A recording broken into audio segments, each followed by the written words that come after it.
ሰላም የእግዚአብሔር ሰዎች እንዴት ናችሁ? እንግዲህ በዚህ ሳምንት ካያችሁኝ ለነዚህ ሶስት ሰዎች አማን፣ አቤል፣ ዘላለም የተባሉ ሰዎች እየመከርኳቸው እየገሰጽኳቸው ነው እና ምክንያቱ የእግዚአብሔር መንግስት እንዲሰደብ ያደረጉ ነው። ሌላ ደግሞ ምንድነው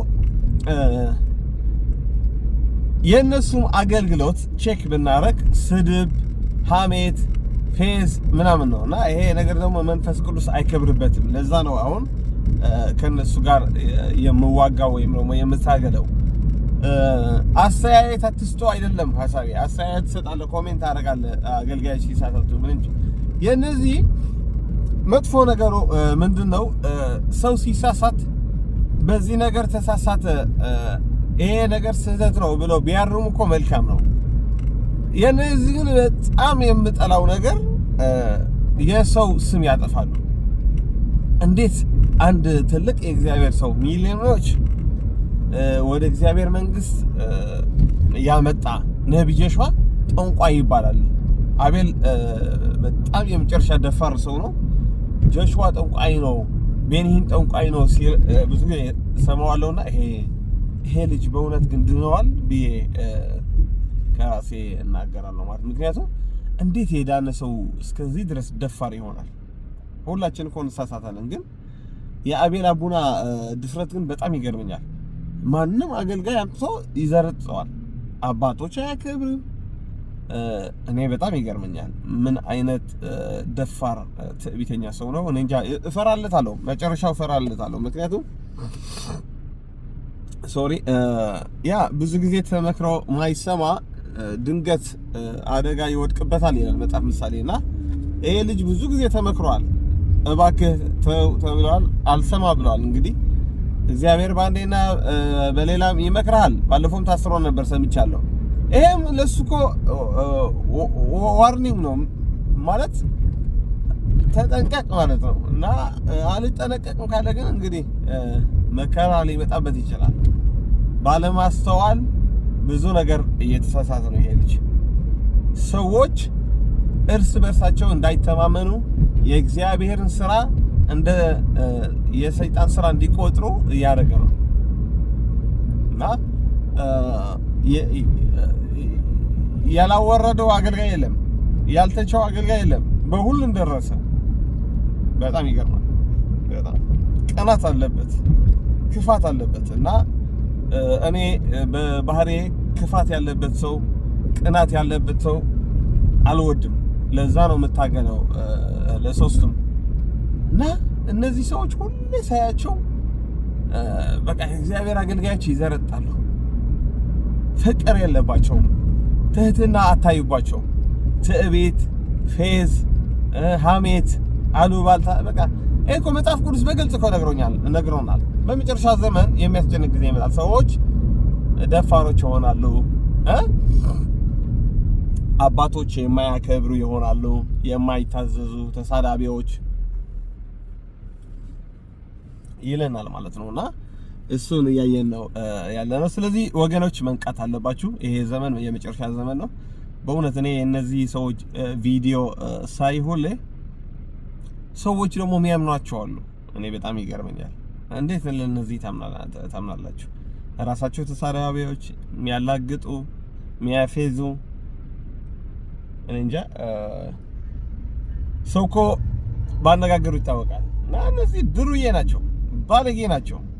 መስማት ያለባቸውም የእግዚአብሔር ሰዎች እነዚህ መገሰጥ ነው ያለብን እንጂ እንዴት አፖስትል ታምራት ታረቀ ሐሰተኛ ትለዋለህ? እንዴት ስንት የእግዚአብሔር ስራ የሚሰራ ትሁት የእግዚአብሔር ሰው፣ ሌሎችም እንደዛ እና አገልግሎታቸው የነዚህ ሰዎች ከእግዚአብሔር አይደለም፣ ከመንፈስ ቅዱስ አይደለም። እኔ ግልጹ ልንገራችሁ፣ መንፈስ ቅዱስ እንደዚህ አገልግሎት አይሰጥም። የሚያዋርድ የሚያቋሽሽ የእግዚአብሔር አገልግሎት። አሁን አገልጋዮች እንዲሸማቀቁ በኮንፊደንስ እንዳያገለግሉ እያደረጉ ነው ያሉት። በቃ አበዙት። አትገስጹ፣ ኮሜንት አታደርጉ አይደለም እኮ ግን በዛ አበዙት። ሁሉም አገልጋዮች እንዴት ባንዴ ትፈርደዋለህ? ደግሞ የነዚህ ክፋት አንድ ዱርዬ ሌባና አጭበርባሪ ሌባና ከአንድ እውነተኛ ሌባ ጨፍልቆ ይመታሉ። አይደረግም። ኃጢአት ነውር ነው። እንዴት እና እውነተኞች የሚሏቸው ነቢያቶችስ ያሳዩ ሁሌ ትችት፣ ነቀፋ ያሰለቻል እኮ እና ወረኞች ደስ አይለኝም። እና መጠንቀቅ አለባችሁ የእግዚአብሔር ሕዝብ፣ ከነዚህ ሰዎች መጠንቀቅ አለባችሁ። ዘንድሮ ከሐሰተኛ ነቢያት ከሐሰተኛ ሐዋርያ ብቻ ሳይሆን መጠንቀቅ ያለብን ከሐሰተኞች ወንድሞች ጳውሎስ የሚያስቸግሩት የነበሩ በጊዜው የሐሰት ወንድሞች የተባሉ ነበር። ሐሰተኞች እነሱ ነበር ለጳውሎስ የሚያስቸግሩት። ልክ እንደ አቤል አቡነ አማን ሻሎም ማለት ነው። ክፉዎች ሰዎች ነበሩ በጳውሎስ ዘመን።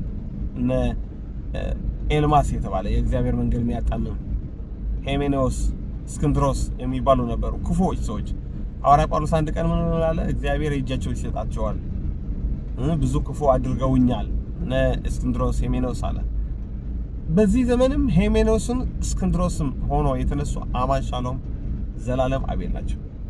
የእግዚአብሔር መንግስት እያሳደቡ ሌሎች ሃይማኖት አይነኩም። ለጴንጤዎች ግን በጣም ይዳፈራሉ። ምክንያቱም ጴንጤ ተባረክ ብቻ ነው የሚልህ፣ ምንም ሌላ አይልህም። እና ለእነዚህ ሰዎች መስማት የለባቸውም። እነዚህ ተሳዳቢዎች፣ ባለጌዎች፣ አባቶች የማያከብሩ የማይታዘዙ የራሳቸው ኃጢአት ትቶ በሌሎች ሰዎች የሚፈርዱ ግብዞች፣ ኧረ ነውር ነው። ለእነዚህ መስማት እንጃ መንቃት አለባችሁ። እግዚአብሔር ማስተዋላችሁ ይክፈት። መንፈሳዊ አይኖቻችሁ መከፈት አለበት። እንዴት አቤል ያታልልሃል? እንዴት አማን ያታልልሃል? ሰው እኮ በአነጋገሩ ይታወቃል። ስነ ስርዓት የሌላቸው እና እግዚአብሔር አምላክ በኢትዮጵያ ትልቅ ስራ እየሰራ ነው። ሌቦችም አሉ፣ እውነተኞችም አሉ። እንደዛ ብዬ ነው እኔ የማምነው። አንድ ሁለት የእግዚአብሔር አገልጋዮች ስለተሳሳቱ ግን ሐሰተኞች ጠንቋዮች አይባሉም፣ ተሳሳቱ ነው የሚባለው። ኦኬ። እና ያ የመንፈስ ቅዱስ አገልግሎት፣ የጸጋ አገልግሎት፣ የጸጋ ስጦታ አገልግሎት የማይቀበሉ ሰዎች ብዙ ጊዜ ምንድነው ምልክታቸው? ሐሜተኞች፣ ወረኞች፣ ተሳዳቢዎች፣ ቀናተኞች ናቸው። እና ለእግዚአብሔር ቤት መንግስት የቀኑ ምናምን ይመስላቸዋል። አይደለም። የራሳቸው ችግር ያለባቸው። አቤል አንድ ቀን ሲናገር ሰምቼዋለሁ። እኔ አስቸጋሪ ነው ባህሪዬ፣ መታዘዝ አልፈልግም፣ ቁጭ ብሎ መታዘዝ አልችልም፣ አስቸጋሪ ነው ባህሪዬ። ከነቢያቶችም ቲቪ እያየሁኝ እሰድባቸው ነበር አለ። እና ይሄ ምንድነው የሚያሳየው? ውስጡ ሰላም የነሳበት ነገር አለ። ገባችሁ? እሱ ነው አሁን የተመለሰበት መንፈሱ። በተለይ በነቢያቶች ሐዋርያቶች በጣም ጥላቻ አለበት፣ ካያችሁት ማለት ነው። እና መንፈስ ቅዱስ በዚህ ዘመን በነቢያትና በሐዋርያት ትልቅ ስራ እየሰራ ነው። ብዙ ሰውም እየዳነ ነው። ለዛ ነው ሰይጣን ተቆጥቶ ስማቸው የሚያጠፋ ማለት ነው። ስለዚህ እኛ በፍሬያቸው ታውቃላችሁ ብሎናል መጽሐፍ ቅዱስ። ማንም አገልጋይ በፍሬው ነው የሚታወቀው። ስለዚህ የነ አቤል አቡና፣ የነ አማን፣ የነ ዘላለም አገልግሎታቸው ፍሬያቸው ብታዩት ስድብ፣ ጥላቻ፣ ቅናት፣ ትዕቢት፣ ፌዝ፣ በቃ መንፈስ ቅዱስ የማይከብርበት ነገር ነው የምታየው በአገልግሎታቸው። በተለይ አቶ ዘላለም የተባሉ ሽማግሌ ትልቅ ሰው ናቸው፣ ግን የሰው ምስል እየቆረጡ በአሻንጉሊት በውሻ ሲያስገቡ በጣም ይዘገንናል። ለሰው አይመጥንም። የህፃን ሲጫወቱ እንደ ህፃን ሲጫወቱ ታያለና ሰው እኮ ያስታውቃል። እነዚህ ሰዎች አጋንንት ያደረባቸው ሰዎች አምጥተህ ጸልይላቸው ብትለው አይጸልዩም። ከየት ይምጣ ኃይል? ከየት ይምጣ ቅባት? ዝም ብለው ስክሪን ሆነ መፎከር፣ ሐሜት፣ ይሄማ ሁሉ ይችላል። ምድር ላይ መሬት ላይ መስራት አለብህ። ሚዲያ ላይ ሁሉም ይችላል መናገር፣ ቀላል ነው። ሚዲያ ላይ መናገር፣ ሚዲያ ላይ መተቸት ቀላል ነው። ከባዱ መሬት ላይ መስራት ነው። ደቀ መዝሙር ማፍራት፣ አገልጋዮች መያዝ፣ ቤተክርስቲያን መምራት። እንዴ አገልጋዮች እኮ ብዙ ኃላፊነት ነው ያለባቸው ወንድሞች። ዝም ብለን መፍረድ የለብንም በአገልጋዮች። በእውነት ነው የምላቸው። እንዴ አንዴ ልቅሶ ቤት፣ አንዴ ሰርግ ቤት ሲሄዱ ሲንከራተቱ፣ እንዴ ለአገልጋዮች ክብር መስጠት አለብን። መጽሐፍ ቅዱስ ለአገልጋዮች ክብር ስጡ ይላል። እና ተመለሱ። አሁንም እኔ የምላችሁ ተመለሱ። ከዛሬ 1 ዓመት በፊትም ተመለሱ እያልኳቸው ነበር። አልመለሳሉ። ብዙ መከራ የመጣባቸው ነው እና ይመለሱ፣ ለነሱ ይሻላቸዋል። በዚህ መንገድ እንቀጥላለን ካሉ ግን እንግዲህ እናያለን። እነሱ ነው የሚዋረዱ እንጂ እግዚአብሔር አገልጋዮች አይዋረዱም። እነሱ ይዋረዳሉ። አልሰማ ካሉ ይዋረዳሉ። አማን ሻሎም ተዋረደ እኮ አንድ ቀን አይደል? ተዋረደ። እርቃኑ ሆኖ ጫት ሲቅም ዝም ብሎ የማይረባ ነገር ይዞ ምናምን ተገኘ አይደል? መጠጥ እየጠጣ ምናምን ሚዲያ ላይ ተዋረደ እኮ። አልሰማ ካልክ ትዋረዳለህ። እንደዚህ እግዚአብሔር ተው እረፍ ሲልህ አልሰማ ካልክ ገመናህን ወደ አደባባይ ይወጣል ማለት ነው። ስለዚህ አማን ሻሎማን ይሰማል። አሁን መልእክቱ የትም አይደርስም። የራሱ ህይወት መጀመሪያ ያስተካክል። አቤልም እንደዛ የራሱ ህይወት ያስተካክል። ሚኖሩት ሌላ የሚናገሩት ሌላ። በቃ ዝም ብለው ለሾው። ኤኒዌይ ቪዲዮ እንዳይረዝምብን ከነዚህ የሐሰት ወንድሞች ተጠበቁ ለማለት ነው። እግዚአብሔር ይባርካችሁ።